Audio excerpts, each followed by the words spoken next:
पहिलो हाँसो पहिलो बोलो सब याद छ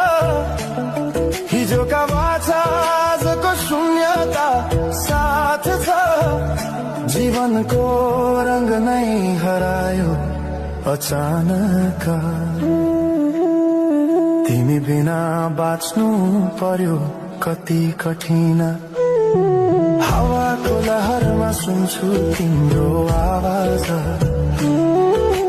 शून्य कोठामा प्रतिध्वनि जस्तो गाजा सम्झनाको बादल